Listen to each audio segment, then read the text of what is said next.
ముమ్మాటికి ఒకటి మాత్రం పక్కా, ఈ కేసు ఇంతటితో మేము వదిలిపెట్టాం.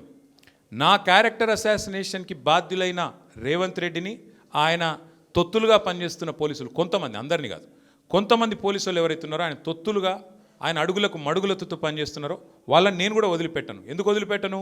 ఎందుకంటే నా వ్యక్తిత్వం హననం చేస్తూ ఉన్నారు. లేని లింకులు అంటగట్టి, లేని రంకులు అంటగట్టి, నాకు ఇష్టం ఉన్నట్టు ఎవరెవరో యాక్టర్లకు లింకులు పెట్టి చిల్లర రాజకీయం ఏదైతే చేస్తున్నారో ఈ విషయంలో నేను మాత్రం వదిలిపెట్టను. మీరేదో ఇవాళ ముఖ్యమంత్రి హార్వర్డ్కి పోయిండు, ఆడ వచ్చిరాని ఇంగ్లీష్లో ఏం నేర్చుకుంటుండో ఏం తెచ్చిండో కానీ ఆయన వచ్చే వరకు టైంపాస్ చేద్దాము అని చెప్పి మీరు డ్రామా చేస్తున్నారు, మాకు తెలుసు. ధారావాహికలాగా నడుపుతూ ఉన్నారు, మాకేం ఇబ్బంది లేదు. మీరు ఎన్నిసార్లు పిలిచినా వస్తాం, ఎందుకంటే చట్టాన్ని గౌరవించే పౌరులం, తప్పకుండా వస్తాం.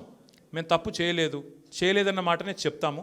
మీరు ఎన్ని రకాల డైవర్షన్ గేమ్లు ఆడినా మేము మాత్రం అర్జునుడి కన్ను ఎట్లయితే ఆనాడు తన గురి మీదనే ఉండనో అట్లే మా గురి మొత్తం కూడా ఈ ప్రభుత్వ అసమర్థత మీద, మీ అవినీతి మీద, మీరు ప్రజలకిచ్చి ఎగ్గొడుతున్న హామీల మీద, యనుమల రేవంత్ రెడ్డి ఎగవేతల రేవంత్ రెడ్డికి ఎట్లా మారిపోయిండో అన్న దాని మీద 420 హామీలు ఇచ్చి ఇప్పటివరకు 4 హామీలు కూడా నెరవేర్చకుండా ఎట్లా ఈ లుచ్చా పనులు చేస్తున్నాడో వీటిని ఎండగడుతూనే ఉంటాం.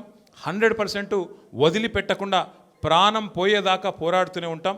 ఎవరికి భయపడకుండా, ఎవరికి తలవంచకుండా నిఖార్సైన తెలంగాణ బిడ్డలుగా, కేసీఆర్ గారి సైనికులుగా, కేసీఆర్ గారిని తిరిగి ముఖ్యమంత్రి చేసేదాకా మేమందరం కలిసికట్టుగా పనిచేస్తూ ఉంటామని చెప్పి తెలియజేస్తూ